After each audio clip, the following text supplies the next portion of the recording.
Trolley ব্যাগে বিপুল পরিমাণ মাদক দ্রব্য পাচারের অভিযোগে নিউ ব্যারাকপুর থেকে মহিলা সহ ধৃত 3। আপনাদের জানিয়ে রাখবো আরো একবার, ট্রলি ব্যাগে বিপুল পরিমাণ মাদক দ্রব্য পাচারের অভিযোগে নিউ ব্যারাকপুর থেকে মহিলা সহ ধৃত 3। জানা গিয়েছে নব ব্যারাকপুর থানার অন্তর্গত তালবান্দা পুলিশ আউটপোস্ট ফাঁড়ির কাছে গোপন সূত্রে খবর পেয়ে প্রায় 12 কেজি 380 গ্রাম গাঁজা উদ্ধার করে কর্তব্যরত পুলিশ কর্মীরা। একজন মহিলা সহ মোট 3 জনকে আটক করা হয়। এই বিপুল পরিমাণ মাদক দ্রব্য গাঁজা সহ ধৃতরা বছর 27-এর দেবাশিস বৈরাগী, বাড়ি দত্তপুকুর এলাকায়, বছর 24-এর মহিলা নিশা ঘোষ, এর বাড়ি গোবরডাঙ্গা, এবং প্রসেনজিৎ রায়, কুচবিহার সাহেবগঞ্জের বাসিন্দা, বছর 24-এর যুবকের। ঘটনার খবর পেয়ে ছুটে আসেন নব ব্যারাকপুর থানার আইসি সমিত কুমার বৈদ্য, ঘোলা এসিপি তনয় চ্যাটার্জি সহ বিশাল পুলিশ বাহিনী।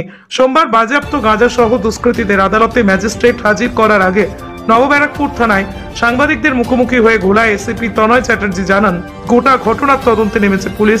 ট্রলি করে কিভাবে কোথা থেকে এই বিপুল পরিমাণ মাদক দ্রব্য এনে কোথায় বিক্রি করার চেষ্টা করা হচ্ছিল, এর পিছনে কারা আছে, পুরো ঘটনা খতিয়ে দেখছে পুলিশ আধিকারিকরা। কুড়ি এনডিপিএস অ্যাক্টে 3 জনকে ব্যারাকপুর মহকুমার আদালতে 5 দিনের পুলিশে হেফাজতে আবেদনে সোমবার হাজির করা হয়। গোলা এসিপি তনয় চ্যাটার্জি জানান, পুলিশ তদন্তে নেমেছে, পুরো বিষয়টি খতিয়ে দেখা হচ্ছে। গতকালকে সকালের দিকে আমাদের নিউ ব্যারাকপুর থানা গোপন সূত্রে একটি খবর পায় যে কিছু লোকজন কিছু নিষিদ্ধ মাদকদ্রব্য এই জাতীয় জিনিস নিয়ে আসছে।